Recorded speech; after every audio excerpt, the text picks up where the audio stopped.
Everything is all right.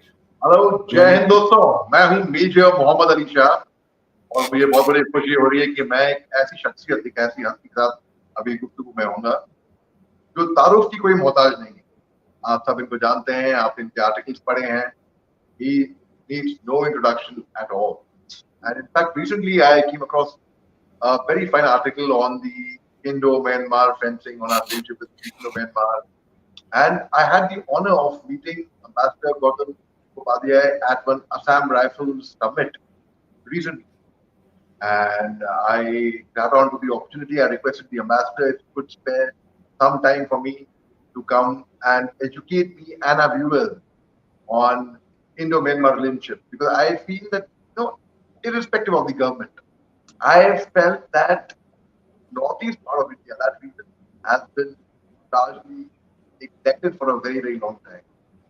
And be it the states of the northeast, be it our relationship with the eastern side, say Myanmar for that matter. So I would like to ask, who better than Ambassador Mukhopadhaya to throw some light on this. Sir, Jai Hind, and thank you very much for spending time, sir. My pleasure, Muhammad Ali, Major. Sir, do you think the northeast part of India or our relationship with Myanmar, they have been neglected, or you think it's fine, it's on track? No, not really. Let me begin with Myanmar. Myanmar was very much part of our consciousness until the 60s. We were actually ruled by the same British colonial administration. And in fact, Myanmar was ruled until 1935 from India. And there were a very large number of Indian expatriates working there. Even after Myanmar's or Burma then independence, they continue to live there.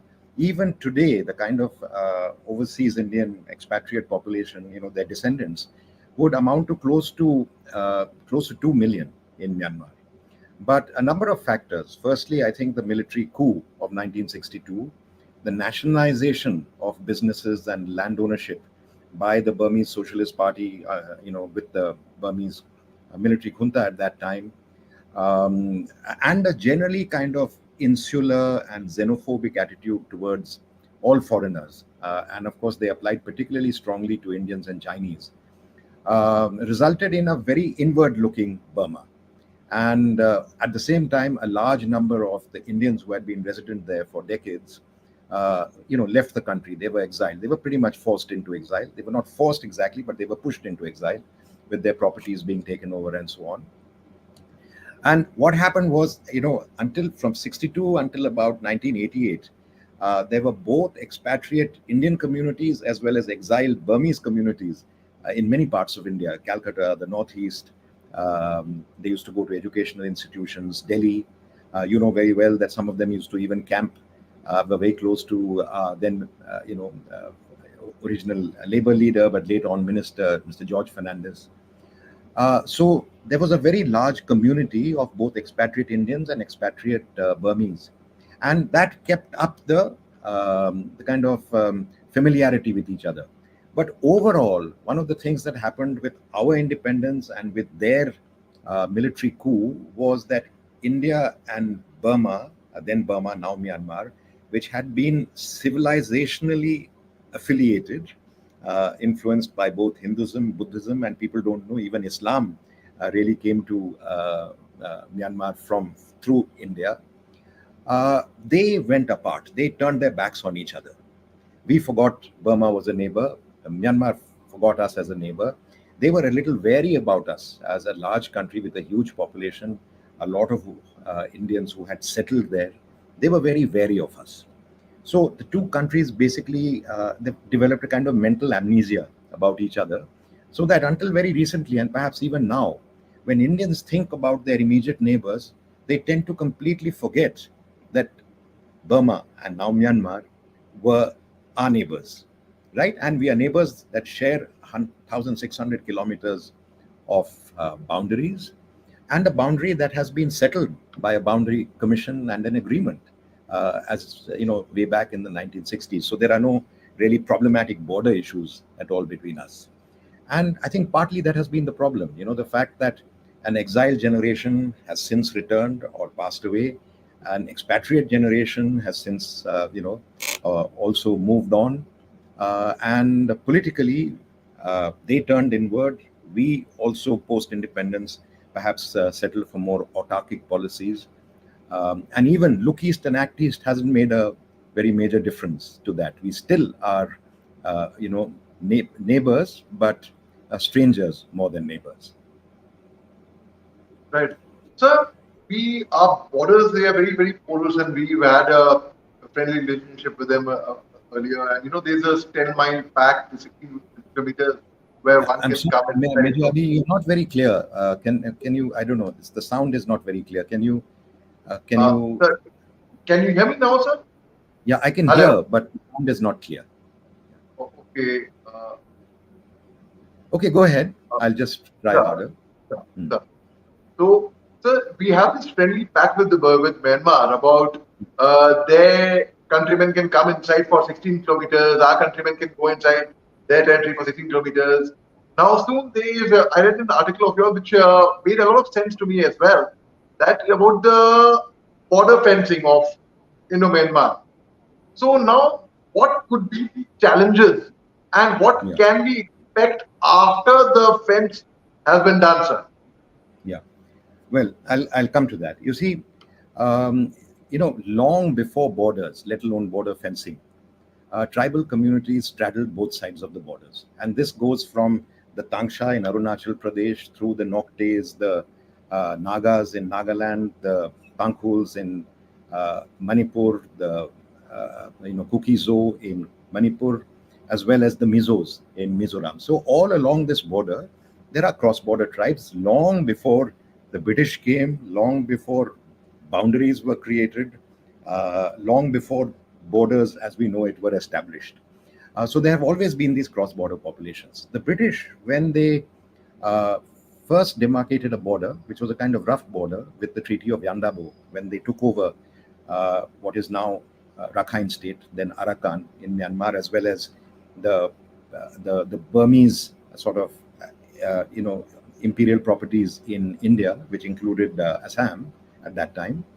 Um, that was the first time this border was in a way demarcated between two uh, imperial powers. Let's put it like this. Initially it was the Konbaung of Burma and the British.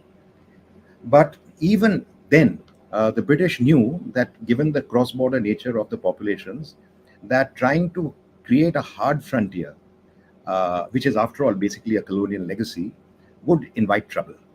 And in 1948, when after the Burmese attained independence and they reviewed and revised their passport rules, they retained the free movement regime, a unilateral free movement regime that was in existence since the British.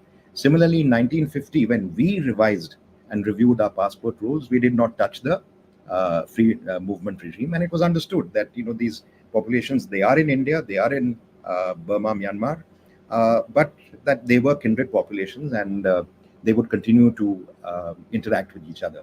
And actually, one of the reasons why most of these cross-border populations accepted that border was because these were soft borders. To that extent, it didn't impede their kinship ties, their movements, their trade, and uh, so they didn't object to it.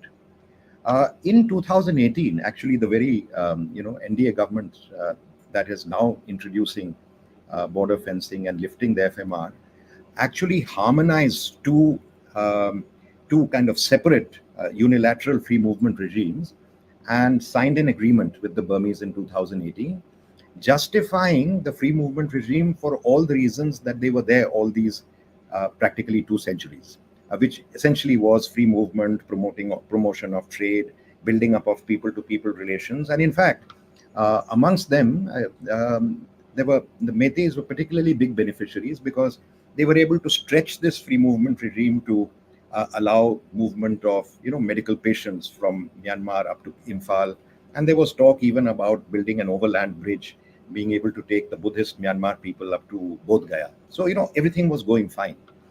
Then COVID came, and COVID imposed certain restrictions. So actually, the decision of the Home Ministry is kind of a little puzzling, if not incomprehensible, because there is no material difference in the situation that should have brought about such a change in the only difference has been that as a result of the military coup, there has been a temporary movement of refugees. And unfortunately, some people have picked up this temporary movement of refugees and called them illegal migrants and attached an entire population to the tag of illegal migrants through these handful. Actually, in Manipur, we are talking about roughly 5,000 plus, when it's been on the upper side, because there have been moments when they have been greater and lesser. In fact, I would say that the free movement regime actually prevented illegal migration, because without a hard frontier, there was no need for migration. People could come and go as they felt like it, and mostly these were temporary movements. So there's a lot of misunderstanding about this, and some of it is, also willful ignorance that suits some people. So that's where we are right now. As far as the challenges, you are talking about a terrain. Major Ali, I'm sure you have served there. This includes peaks like Mount Saramati, extremely difficult terrain to even traverse, to even reach. If you've ever taken a chopper through the Nagaland hills or through, the Tangkhul terrain, or even further south, or in Mizoram for that matter, you will realize how difficult it is to fence this terrain. And it will be not only expensive, it will be counterproductive, because you will be trying to install this fencing against the wishes of the people in land that constitutionally belongs to them. So it's effectively, waving the red rag to the tribal bull uh, in these areas. And I will tell you something that's a bit surprising.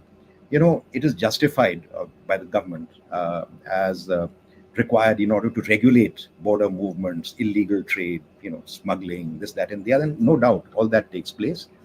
But perhaps the simplest way of dealing with that is to have proper informal trade, customs regulated trade. But I don't know how many people in India are aware that in 2015 or 16, we abruptly, without much discussion, moved from border trade, that was a defined trade in 64 items in 3 lists, subject largely barter trade, subject to a cap. I forget the exact amount the cap was, but we moved from barter trade to most favored nation trade. And in 2018, we established, we erected an integrated customs post, an ICP, as we have tried to do in many other places, including Agartala and even, I think, on the Pakistan border. An integrated check post is one that has both a customs as well as immigration, as well as all the necessary paraphernalia, phytosanitary and other facilities that are required for trade. But in spite of this ICP being inaugurated by the Prime Minister in 2018-19, and an immigration post set up, till today we haven't set up a customs post.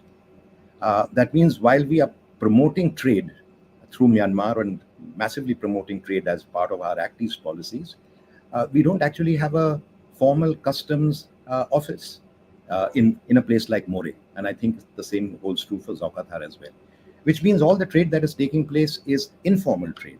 And under the cover of informal trade, a lot of illegal trade also takes place. So I ask you, isn't the simplest method to actually establish a customs office to be able to regulate a lot of this trade, gray area, legal and illegal? So why not do that and jump straight into lifting the free movement regime, as well as installing a border fencing,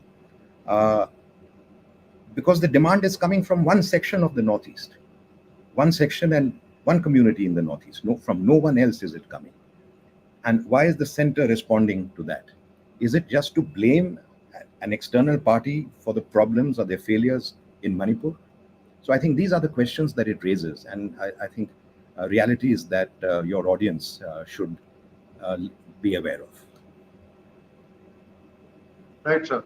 So I remember visiting More and Tamu on the other side, the red and white bridge, and we could wave out to the Myanmar and Burmese that time. I'm talking about the 90s when my father was posted in Manipur that time. So thank you so much for your time. I know you're extremely busy, and I am very lucky that I finally grabbed on to you and I said, Nature, please give me 10 minutes. You have to give me some time. And sir, before I No, let no, you go, it's sir, always any been. last message you would like to beg your pardon, sir? No, no, I'm available. Now that you've got me, I'm available. That's so kind of you, sir. That's so kind of you. Sir, and before any last message you would like to give out to the awam of Myanmar, to Manipur, Nagaland, to neighboring states, to anyone, sir. Yeah, Diplomacy, to anyone. I think there are two things that I would probably like to say. One is that Myanmar itself is in deep crisis. As you know, the military staged a military coup in February to 2021, and things have been downhill since then. And there's a lot of misunderstanding, or in fact, I would say once again, ignorance, part of that mental amnesia that I talked about what's happening in Myanmar. And what's happening in Myanmar is literally a people's revolution against a military regime, in which all people, the ethnic communities as well as the mainstream Bama communities, which is like saying the heartland of India in UP, as well as the tribal communities all over the country, are against this dictatorial military regime, whose only response to a people's uprising that started off as a civil disobedience movement, Gandhian civil disobedience movement, is to respond with overwhelming force. So this is the thing. And on the Indian side too, you have an internal problem in Manipur. So the problems in Manipur and the problems in Myanmar are two separate problems that relate to governance in those two areas, Myanmar as a country and Manipur as a state. There is an attempt that is being made to make the Manipur problem look like a kind of corollary or effect or spillover of the Myanmar problem. This is not correct. These are two separate problems. You started off by the neglect of the Northeast, and I would say the lack of awareness of the Northeast amongst our own population is the bed, is the nursery under which this kind of lack of information and misinformation and disinformation takes place.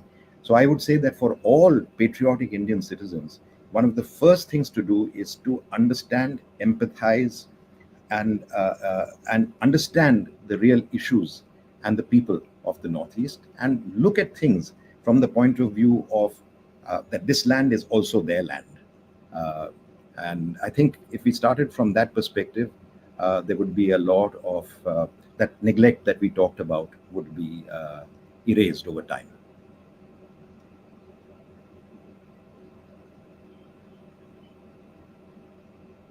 Right, sir? Sir, thank you so much for your time, and it was really, and we are ending it slightly more than the time I had assured you, about 18 minutes, which is the time of TED, in fact. TED has a time of 18 minutes, in fact, sir. Thank you so much. Well, So I kind of hope you, you'll sir, be to able have to. spent your time. I hope you'll be able to I edit have that waited little. for this. So, your answer? I said I hope you'll be able to edit that little bit where I could not follow you. I know, sir. And also Yeah. the network I wasn't supporting, so I presume to be together. Thank you so much, sir. You take Right. care, sir. Have a nice day ahead, sir. Have a Right. great Sunday, sir. Okay. Bye bye, sir. Yes, sir.